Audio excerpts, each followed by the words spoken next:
जय हिंद दोस्तों। नए ऑनलाइन क्लास में आप सभी का स्वागत है। आज हम लोग बायोलॉजी पढ़ेंगे। जहां हम लोग पढ़े थे उससे आगे का डिस्कशन करेंगे। देखिए क्या है प्रकाश संश्लेषण का स्थान। इससे पहले हम लोग पढ़ लिए थे प्रकाश संश्लेषण क्या है, पोषण क्या है, स्वपोषी, परपोषी, मृतजीवी पोषण, ये सब हम लोग पढ़ लिए थे। अब हम लोग को देखना है प्रकाश संश्लेषण का स्थान। अब प्रकाश संश्लेषण का स्थान बोल रहा है तो प्रकाश संश्लेषण कहाँ होता है, किस तरह से होता है, आइए हम लोग इसका चर्चा करते हैं। देखिए सबसे पहले क्या है प्रकाश संश्लेषण का स्थान। प्रकाश संश्लेषण का स्थान, प्रकाश संश्लेषण की प्रक्रिया आदि से अंत तक क्या बोल रहा है, देखिए ध्यान से। प्रकाश संश्लेषण की क्रिया आदि से अंत तक क्लोरोप्लास्ट में ही होती है। बोल रहा है प्रकाश संश्लेषण की प्रक्रिया आदि से मतलब अनंत काल से अभी तक कहाँ होता है, तो क्लोरोप्लास्ट में ही होता है। तो प्रकाश संश्लेषण की प्रक्रिया कहाँ होता है, तो क्लोरोप्लास्ट में। पत्तियों के पैलिसेड क्या है, देखिए ध्यान से। पत्तियों के पैलिसेड तथा स्पंजी पैरेनकाइमा में अनेक क्लोरोप्लास्ट भरे होते हैं। किसमें, पैलिसेड तथा स्पंजी पैरेनकाइमा में क्या भरे रहता है, क्लोरोप्लास्ट भरे होते हैं। उसके बाद क्लोरोप्लास्ट में क्लोरोफिल वर्णक पाया जाता है। किसमें, क्लोरोप्लास्ट में क्लोरोफिल वर्णक पाया जाता है। क्लोरोफिल के कारण ही पत्तियां का रंग क्या होता है, हरा होता है। पत्तियों की बाह्य त्वचा क्या है, पत्तियों की बाह्य त्वचा या एपिडर्मिस में रंध्र या स्टोमाटा मौजूद होते हैं। बोल रहा है जो पत्तियां है उसका बाह्य जो भाग रहता है, बाहरी भाग, उसमें क्या रहता है, रंध्र या स्टोमाटा, उसी को हम स्टोमाटा बोलते हैं, तो वो होता है। अब देखिए ध्यान से, प्रकाश संश्लेषण का स्थान हम लोग जान लिए यहाँ यहाँ होता है। अगर यही सवाल ऑप्शन वाले में पूछेगा, जे प्रकाश संश्लेषण की प्रक्रिया बताइए निम्नलिखित में से कहाँ होता है, तो कहाँ होता है, तो क्लोरोप्लास्ट में होता है। अगर ऑप्शन में रहेगा क्लोरोप्लास्ट में। पत्तियों के पैलिसेड तथा स्पंजी पैरेनकाइमा में अनेक क्लोरोप्लास्ट भरे होते हैं। अगर बोलेगा निम्नलिखित में से बताइए कहाँ पर क्या पैरेनकाइमा, स्पंजी पैरेनकाइमा या पैलिसेड भरे होते हैं, तो कहाँ, क्लोरोप्लास्ट, सॉरी, पैरेनकाइमा में क्लोरोप्लास्ट भरे होते हैं। उसके बाद क्लोरोफिल में क्लोरोप्लास्ट में क्लोरोफिल वर्णक पाए जाते हैं। उसके बाद पत्तियों की बाह्य त्वचा या एपिडर्मिस में रंध्र पाया, तो ये हम लोग को ऑप्शन में भी आ सकते हैं, वस्तुनिष्ठ क्वेश्चन में भी आ सकते हैं। इसको ध्यान रखना है। मेन रूप से हम लोग फिगर को ध्यान रखेंगे तो सब ध्यान रहेगा ऊपर वाला। अब देखिए ये है पत्ती की आंतरिक संरचना है। पत्ता जो होता है पेड़ पौधा का पत्ता, उसका क्या है, आंतरिक संरचना होता है। अगर आंतरिक संरचना इस तरह से होता है, देखिए पहले क्या है, क्यूटिकल, क्या है, पहले सबसे ऊपर क्या है, क्यूटिकल, सबसे ऊपर नहीं, ये इस तरह से है, तो एक तरह से इस तरह से दिख रहा है, इसमें ऐसे लग रहा है इस तरह से होता है पत्ता, तो इसका आंतरिक भाग होता है, आंतरिक भाग, तो ये होता है क्यूटिकल। क्यूटिकल का काम क्या होता है, यह क्या करता है, संरक्षण करता है, जितना भी पत्ता का जो अंदर का लेयर है उसका क्या करता है, संरक्षण करता है। उसके बाद ये आपका एपिडर्मिस, क्या है ये, एपिडर्मिस। एपिडर्मिस क्या करता है, आंतरिक ऊतकों को रक्षा करता है, गैस विनिमय के नियंत्रण करता है, पानी की कमी को रोकता है, तो इन सब पर ये काम करता है क्या, एपिडर्मिस। एपिडर्मिस क्या करता है, फिर से ध्यान से सुनिए। एपिडर्मिस का काम है आंतरिक ऊतक, इसके अंदर जितना भी ऊतक है उसको क्या करेगा, रक्षा करेगा। उसके बाद गैस विनिमय का नियंत्रण करेगा। गैस मतलब कार्बन डाइऑक्साइड जो पत्ती के द्वारा, छिद्र के द्वारा वो लेता है, उसको क्या करेगा, नियंत्रण करता है। जितना भी उसके पत्ती में रहता है इस चारों तरफ के सारे ऊतक को पहुंचाता है। पहुंचाने का काम क्या करेगा, जाइलम करता है पहुंचाने का काम, फ्लोएम करता है खाद्य पदार्थ का, और ये जल का, इस सब का करता है। लेकिन ये जो है एपिडर्मिस क्या करेगा, गैस का नियंत्रण करेगा, गैस विनिमय का एक जगह से दूसरे जगह आने जाने का नियंत्रित करता है। उसके बाद पानी की कमी को क्या करता है, रोकता है। पत्ता या पेड़ पौधा में जो पानी की कमी हो जाता है उसको नियंत्रण कौन करता है और कमी को कौन रोकता है, तो यही एपिडमिस। उसके बाद पैलिसेड, ये जो है आयताकार इस तरह से जो दिख रहा है, ये इसे हम क्या बोलते हैं, पैलिसेड पैरियन कैमा बोलते हैं। यह प्रकाश संश्लेषक उत्तक है। क्या है, यह प्रकाश संश्लेषण उत्तक है, ध्यान से देखना। यह प्रकाश संश्लेषण, ये जितना भी है यह क्या है, प्रकाश संश्लेषण उत्तक है। प्रकाश संश्लेषण की क्रिया इसी से होता है। उसके बाद देखिए ये जो है चारों तरफ से घिरा हुआ, ध्यान से देखिए, ये इस तरह से घिरा हुआ है। इस घिरे हुए के अंदर में देखिए कुछ भाग दिख रहा है आपको, ये वाला, ये इस तरह से दिख रहा है। इसे हम जाइलम बोलते हैं। क्या बोलते हैं, जाइलम। और जाइलम का काम क्या होता है, जाइलम का काम होता है जो जल को क्या करता है, वो जल को पेड़ पौधा के नीचे से ऊपर की ओर ले जाता है। तो यह जल को नियंत्रित करेगा, यह जल को नीचे से ऊपर की ओर पतिया में हर एक जितना भी भाग है सब जगह पहुंचाएगा।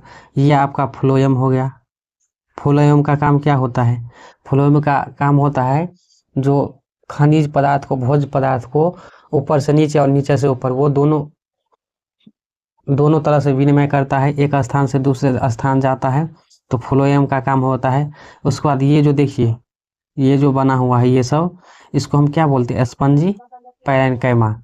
यह जो है गैसों का आदान प्रदान करता है, मतलब कार्बन डाइऑक्साइड जो है एक जगह से दूसरे जगह भेजता है, फिर वहाँ से ऑक्सीजन एक जगह से दूसरे जगह भेजता है, वो करता है। उसके बाद वाष्पोत्सर्जन करता है, मतलब पानी जो है ना उसका अवशोषण और छोड़ना हो उसका काम करता है। उसके बाद प्रकाश संश्लेषण की क्रिया करता है, तो इसका इतना काम रहता है।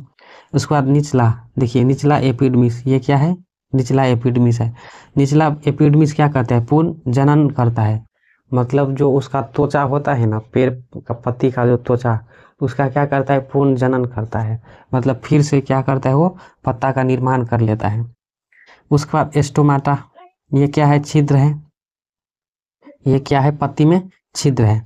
देखिए पत्ती में छिद्र है तो ये कार्बन डाइऑक्साइड क्या कर रहा है, ले रहा है, और ऑक्सीजन छोड़ रहा है। क्या कर रहा है, कार्बन डाइऑक्साइड छिद्र के द्वारा ले रहा है और वही छिद्र के द्वारा क्या कर रहा है, ऑक्सीजन छोड़ रहा है। तो इतना समझ में आ गया प्रकाश संश्लेषण का स्थान कहाँ होता है। तो प्रकाश संश्लेषण क्रिया आदि से अनंत तक कहाँ होते आ रहा है, क्लोरोप्लास्ट में होते आ रहा है, वो ध्यान रखना है। पत्तियों के पैलिसेड तथा स्पंजी पैरेन्काइमा में अनेक क्लोरोप्लास्ट भरे होते हैं, वो ध्यान रखना है। क्लोरोप्लास्ट में क्लोरोफिल वर्णक पाए जाते हैं। पत्तियों की बाह्य त्वचा एपिडर्मिस में रंध्र, क्या रंध्र, स्टोमाटा मौजूद होते हैं। उसके बाद ये जो ऊपरी लेयर होता है पत्तियों का, ये क्या कहलाता है, क्यूटिकल। क्या, क्यूटिकल, ये पत्ती के जो है ना उसको क्या करता है, संरक्षण करता है। उसके बाद एपिडर्मिस, ये इन सब को क्या बोलते हैं हम लोग, एपिडर्मिस। क्या, एपिडर्मिस। एपिडर्मिस जो है आंतरिक ऊतक को क्या करता है, रक्षा करता है, गैस को आदान प्रदान में सहायता करता है। उसके बाद पानी की कमी को रोकता है। और ये जो दिख रहा है ये सब क्या है, पैलिसेड है, पैरेन्काइमा है, प्रकाश संश्लेषण उत्तक इसी को बोलते हैं।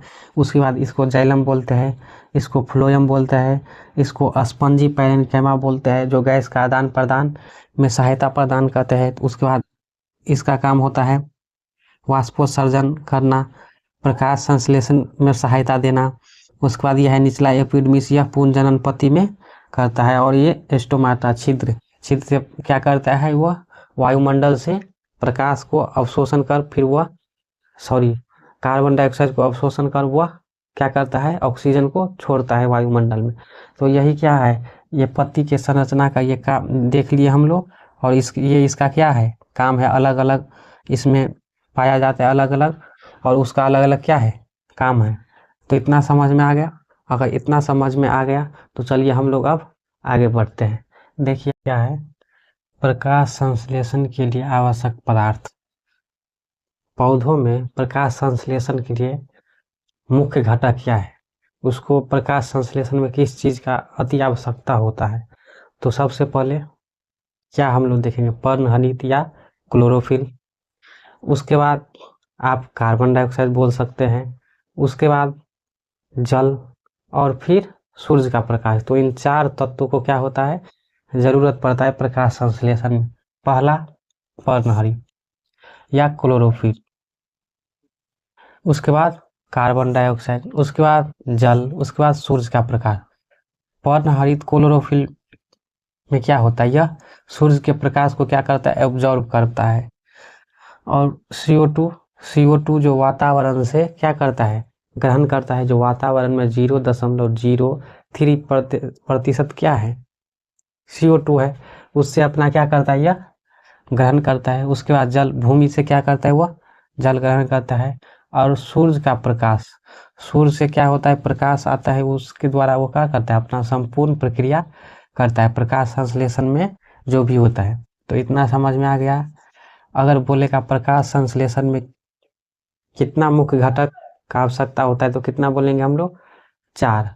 पहला पर्णहरित या क्लोरोफिल, दूसरा CO2, उसके बाद जल, उसके बाद सूर्य का प्रकाश। तो इतना ध्यान रखना है। अब देखिए क्या है, जंतुओं में पोषण, जंतुओं में पोषण। अब जंतुओं में पोषण मतलब पोषण के तो हम अलग अलग प्रकार देखे थे, स्वपोषण, परपोषण, फिर उसका भी अलग प्रकार देखे थे अलग अलग। तो जंतुओं में पोषण, देखिए जंतु मुख्य रूप से किस पर निर्भर करता है, दूसरे पर निर्भर रहता है। तो यह मुख्य रूप से क्या है, परपोषी है। जंतु मुख्य रूप से क्या है, परपोषी है।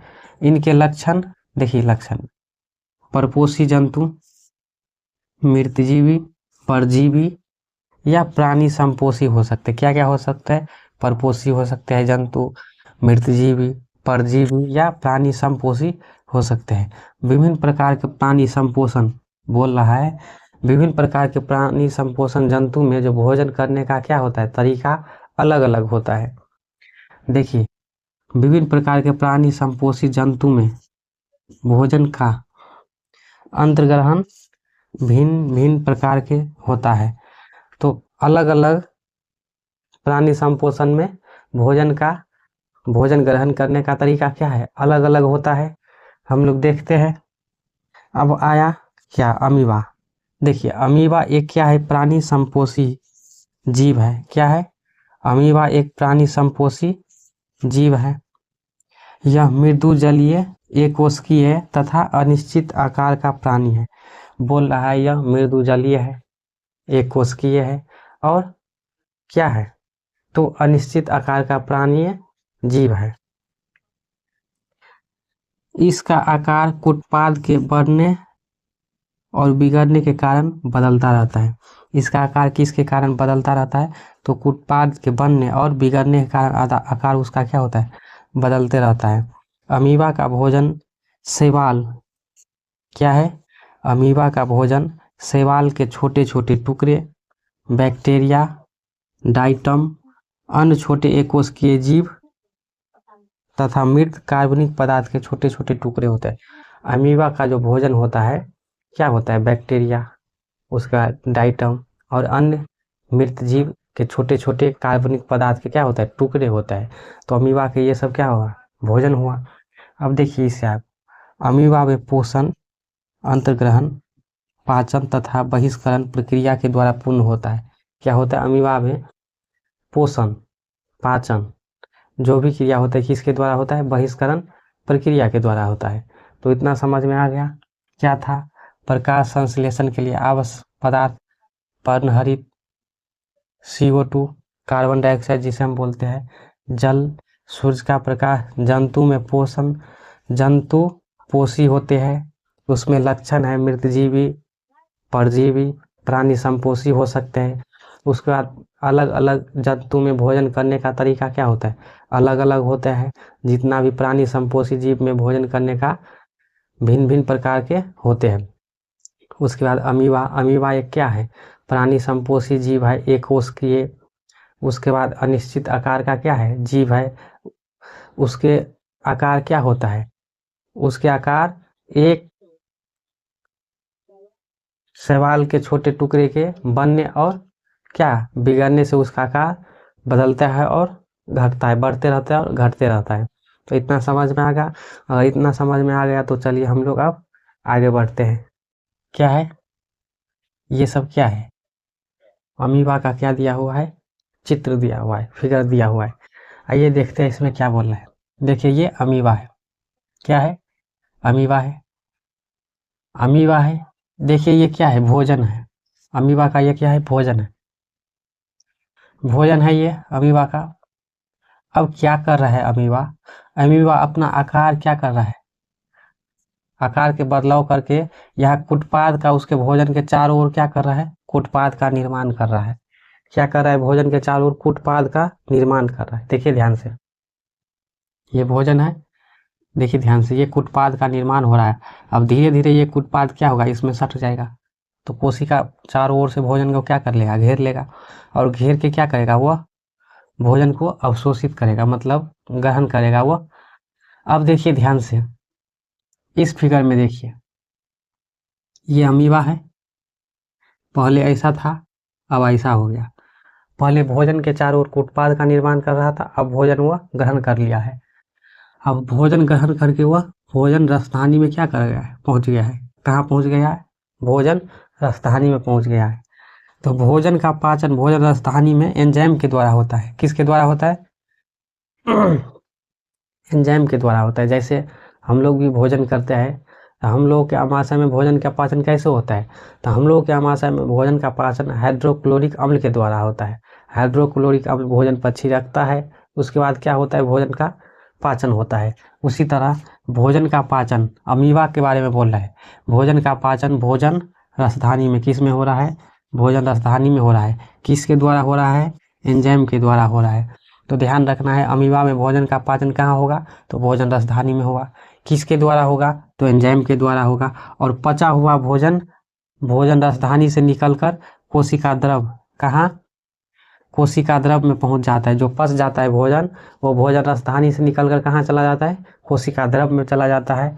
फिर समूचे शरीर में वितरित हो जाता है। कहाँ क्या हो जाता है, पूरे अमीबा के शरीर में क्या होता है, वितरित हो जाता है। अमीबा में अपने भोजन को शरीर से बाहर निकलने के लिए निश्चित स्थान नहीं होता है। अमीबा में जो होता है, ना ही भोजन ग्रहण करने का कोई निश्चित स्थान होता है, और ना ही भोजन शरीर से निकालने के लिए कोई निश्चित स्थान नहीं होता है। तो वह क्या करता है, एक निश्चित स्थान का निर्माण करके वह भोजन को निकालता है शरीर से बाहर। अब देखिए, यह है अमीबा, ये अमीबा में क्या हुआ, भोजन का ये ग्रहण किया हुआ है, ये भोजन है, ये केंद्रक है अमीबा। अब देखिए धीरे धीरे क्या कर रहा है, ये भोजन बाहर निकालने के लिए क्या, एक शरीर में क्या करता है, वो केंद्र का निर्माण कर रहा है।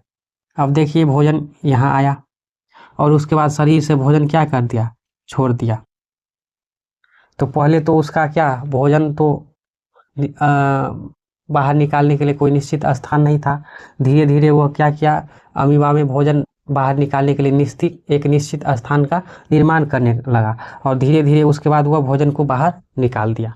तो इस तरह से पूरा प्रक्रिया होता है। भोजन ग्रहण करने में भी प्रक्रिया होता है अमीबा में, भोजन बाहर निकालने के लिए भी अपचे भोजन, ध्यान रखना है, अपचे भोजन बाहर निकाला जाता है, ना कि पच गया। वो तो पच गया तो शरीर में पूरा समूचे शरीर में वितरित फैल जाता है, और जो अपच जाता है मतलब बिना पचे हुए वो शरीर के बाहर वो निकालता है। तो इतना समझ में आ गया। अमीबा क्या करता है, भोजन का पाचन भोजन रसधानी में होता है, एंजाइम के द्वारा होता है। उसके बाद पचा हुआ भोजन कोशिका रसधानी से निकलकर कहाँ पहुँचता है, कोशिका द्रव में जाता है। जो भोजन पच जाता है वो कहाँ जाता है, कोशिका द्रव में। कहाँ से निकलकर, भोजन रसधानी से निकलकर कोशिका द्रव में पहुँच जाता है। फिर शरीर, पूरे शरीर में क्या होता है, वह वितरित हो जाता है। और अमीबा में अपचे भोजन का शरीर से बाहर निकालने के लिए कोई निश्चित स्थान नहीं होता है। जितना भी अमीबा होता है उसमें अपचे भोजन मतलब क्या, ग्रहण किए वो पचा नहीं, तो पचा नहीं तो क्या होगा, उसको निकालना जरूरी है। तो उसके लिए क्या होता है, अमीबा में एक निश्चित स्थान नहीं होता है। तो वो निश्चित स्थान नहीं होता है तो वो क्या करता है, एक स्थान का निर्माण करता है, एक छिद्र का निर्माण करता है। उसके द्वारा वो क्या करता है, भोजन को, अपचे भोजन को वो शरीर से बाहर धीरे धीरे निकाल देता है, छोड़ देता है। तो इतना समझ में आ गया। अगर समझ में आ रहा है तो वीडियो को लाइक कीजिए, शेयर कीजिए और कमेंट कीजिए, तभी क्या होगा, अधिक से अधिक बच्चे हमारे नयन ऑनलाइन क्लास से जुड़ेगा। अब देखिए इतना समझ में आ गया, तो इससे आगे हम लोग बढ़ते हैं।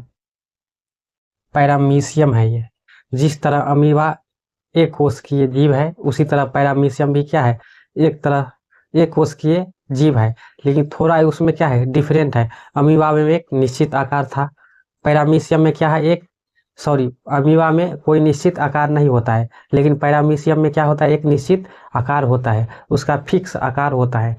अब देखिए ये जो डॉट डॉट सबसे ये क्या है, घिरा हुआ है, ये क्या करता है, पैरामीशियम का ऊपरी भाग है, इसे संरक्षण प्रदान करता है, उसे हम क्या बोलते हैं, सिलिया बोलते हैं। क्या बोलते हैं हम लोग, सिलिया बोलते हैं। और ये क्या है, ये भोजन के कण है। क्या है, भोजन के छोटे छोटे टुकड़े, क्या है, भोजन के छोटे छोटे टुकड़े हैं, ये बटा हुआ है, इसे हम भोजन के कण बोलते हैं।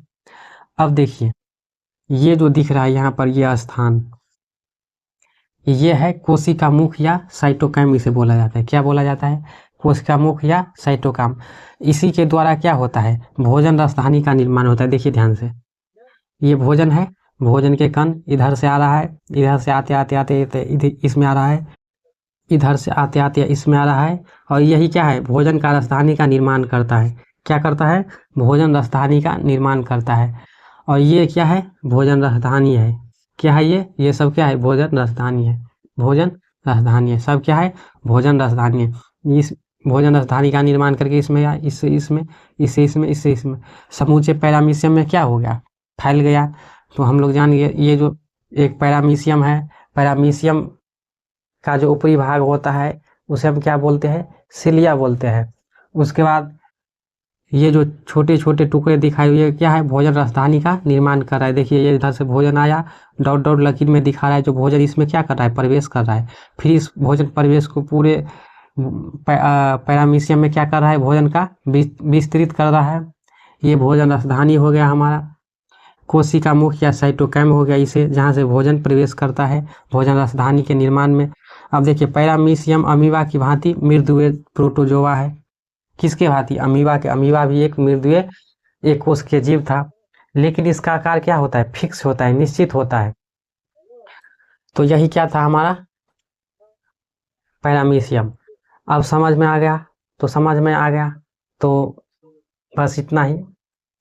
अगर समझ में आ रहा, हो सकता है बोरिंग होते होंगे आप लोग, क्योंकि हम एकदम आराम से पढ़ाते हैं, कोई बीच में कॉमेडी इंटरटेनमेंट नहीं होता है, इसलिए बोरिंग होते हैं। लेकिन पढ़ाने का यही तरीका सही होता है। बोरिंग जब आप होइएगा तो क्या होगा, मन में चिंतन जाएगा, सोचिएगा, और सोचिएगा तो कुछ एकदम, जब तक आप सोचिएगा तब तक क्या होगा, कुछ नया चीज़ का निर्माण नहीं कर सकते। इसलिए आज के लिए इतना ही। जय हिंद।